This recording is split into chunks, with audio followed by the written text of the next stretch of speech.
আসসালামু আলাইকুম everyone, welcome to my blog again. রমজানের আরও একটি ব্লগ নিয়ে আমি হাজির হলাম। ব্লগগুলো আপলোড করতে, এডিট করে আপলোড করতে আমার অনেক অনেক অনেক বেশি লেট হয়ে যাচ্ছে। এই জন্য দুঃখিত আমি। যেহেতু রোজার সময় অনেক ব্যস্ততা, ঈদের দিনের ব্যস্ততা এবং ঈদের পর যেহেতু আমরা পবিত্র ওমরা করতে গিয়েছিলাম, আর তাই ওখানে দেখা গিয়েছে যে ওখানে বসেও আমি অনেকগুলো ব্লগ এডিট করে আপলোড করেছি। আমার ডিভাইসে একদমই স্টোরেজ নেই, এসডি কার্ড এবং ইন্টারনাল স্টোরেজ কোনোটাতেই আমার স্টোরেজ নাই।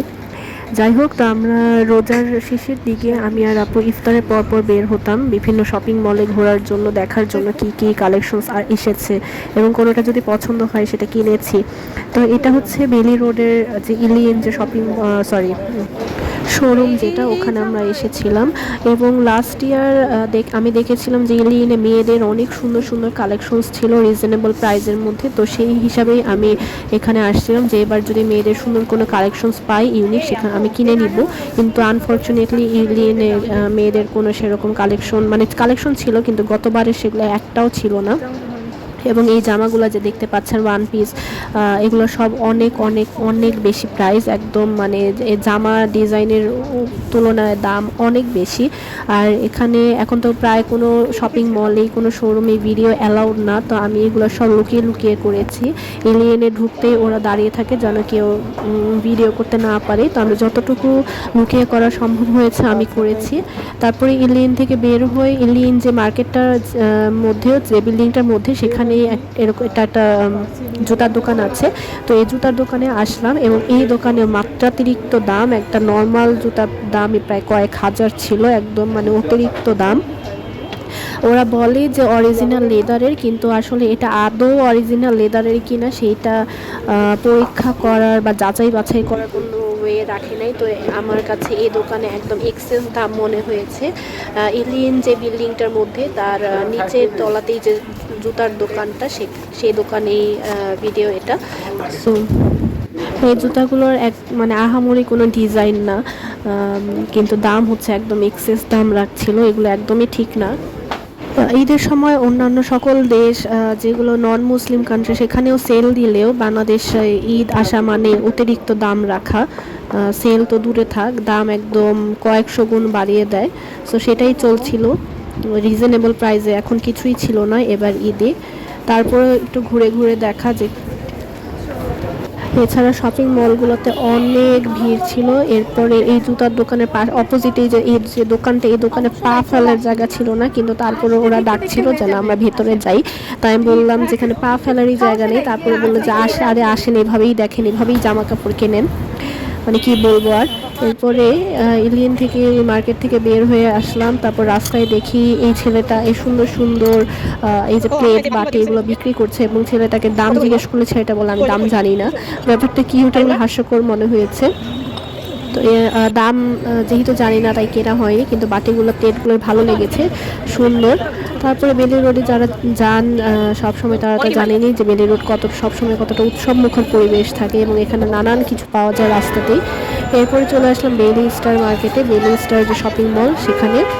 এবং বেলি স্টারেও অনেক ভিড় ছিল। বেলি স্টারে ঢুকতেই নিচে এবং উপরের তলায় যে KZ জুয়েলারি শপটা, সেখানে আমি কিছু জুয়েলারি দেখছিলাম। এখানকার জুয়েলারিগুলো ভালোই লাগে, দাম আছে, চলে আর কি, খুব বেশি কমও না আবার অনেক বেশি দামও না। কেনা একটা দুইটা তো কেনাই যায় এরকম। তো আমি এখানে হচ্ছে মূলত ব্রেসলেট দেখছিলাম। আমার কাছে নানান কালারের ব্রেসলেট আছে। আমি অনেক জুয়েলারি যেহেতু আমি অনেক বেশি পছন্দ করি, কিন্তু আমার কাছে ব্ল্যাক কোনো ব্রেসলেট নাই, আর তাই আমি ব্ল্যাক কালার একটা ব্রেসলেট খুঁজছিলাম যেন পেয়ে যাই। এখান থেকেই তো মনে হয় আমি এর আগেও নিয়েছি গলার চেন, এবং শেষে আমি এই ব্রেসলেটটা নিয়েছিলাম, এই যে ব্ল্যাক কালারের। এটা সুন্দর, আমার পছন্দ হয়েছে। প্রাইস মনে হয় কত ছিল, 300 করে বোধহয় ছিল। আমি এর আগে এখান থেকে চেনগুলো নিয়েছি, গলার চেন, এরপরে এখন ব্রেসলেট নিলাম। তারপর আপুও দেখছিল, কিছু জুয়েলারি দেখছিল। তো এ তো কেনার পরে আমি সেটা সাথে সাথে হাতে পরেছি। আমার হাতে যেটা দেখতে পাচ্ছেন হোয়াইট কালারের, এটা থাইল্যান্ড থেকে নেওয়া। এই হোয়াইটের মতো আরও অনেকগুলো কালারের আমি থাইল্যান্ডে কিনেছি, কিন্তু ব্ল্যাক কালারে কেনা হয়নি, আর তাই ব্ল্যাক কালারটা আমি এখানে কিনে ফেললাম। এরপর বিভিন্ন দোকান ঘুরছিলাম। আর এই তো এখানে শপিং মলে অনেক কিছু পাওয়া যায়। জামা কাপড়ের দাম এক্সেস ছিল। এমন কোনো আমি নতুন কালেকশন সত্যিকার অর্থে আমি এবার ঈদে দেখি নাই যে নতুন কোনো কালেকশন নিয়ে আসছে। আর যেগুলো ছিল যে একটা দুইটা দোকানে যে জামাগুলো পছন্দ হয়েছিল দাম একদম অনেক অনেক অনেক বেশি দাম। এই দামে আসলে এই জামা কাপড় কেনা ভর্তিটা আমার কাছে মনে হয়নি। তো আমি যতটুকু ভিডিও করা সম্ভব হয়েছে আমি ততটুকু ভিডিও করেছি যে কী ধরনের কালেকশনস আসছে। আর তাই ভিডিও কোয়ালিটি একদমই ভালো হয়নি, খুবই বাজে হয়েছে। ক্যামেরা বারবার নড়ছিল, ঠিকঠাক মতো আমি দেখাতেও পারিনি। এই দোকানে জামাগুলোর দাম অনেক বেশি। এই দোকানের একটা গাউন আমার খুব পছন্দ হয়েছিল, সিম্পলের মধ্যে ছিল গাউনটা, হোয়াইট কালার। এই যে এই গাউনটা আমার অনেক পছন্দ হয়েছিল, কিন্তু দাম ছিল কয়েক হাজার এবং কাপড়টা খুবই পাতলা, সেমিজের কাপড় যেটাকে বলে সেই কাপড় ছিল। তো দাম যদি রিজনেবল হতো তাও হয়তো আমি কিনতাম, কিন্তু দামটা মাত্রাতিরিক্ত বেশি রাখায় আমি কিনি নাই।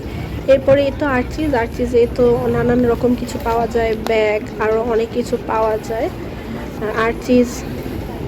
আর্চিজকে আমার মিনি সোমিস্টা DIY এগুলোর মতোই লাগে, যেখানে অনেক কিউট ইউনিক জিনিস পাওয়া যায় এবং দামটাও অনেক বেশি থাকে। তো এই ছিল হচ্ছে আমাদের ঘোরাঘুরি আমরা করছিলাম। এই বেলি স্টার থেকে আমি ওই ব্রেসলেট ছাড়া আর কিছুই কিনে নাই। এই জামাটাও সিল্কের মধ্যে আমার কাছে ভালোই লেগেছিল, তার আমি কিনে মানে মোট কথা হচ্ছে আমি এখান থেকে জামা কাপড় কিনে নেই মানেই হচ্ছে পছন্দ হলেও দাম অনেক বেশি ছিল, আর তাই দামের কারণে কেনা হয় নাই। তো এরপর হচ্ছে আপনারা জানাবেন যে আমার ব্লগগুলো আপনাদের কাছে কেমন লাগে, আপনারা ঈদে কি করেছেন, ঈদে আপনারা কে কয়টা ড্রেস কিনেছেন। আগে আমরা ছোটোকালেতে ঈদে অনেক ড্রেস কিনতাম, একদিনের জন্য একটা না কয়েকদিনের জন্য 7 দিনের জন্য 7টা জামা এভাবে করে কিনতাম, কিন্তু এখন দেখা যায় একটা জামাই আমরা কিনি না। এরপরে এই তো বেলি স্টারের নিচের তলায় চলে আসলাম, এখানে বাচ্চাদের কিছু কালেকশনস ছিল।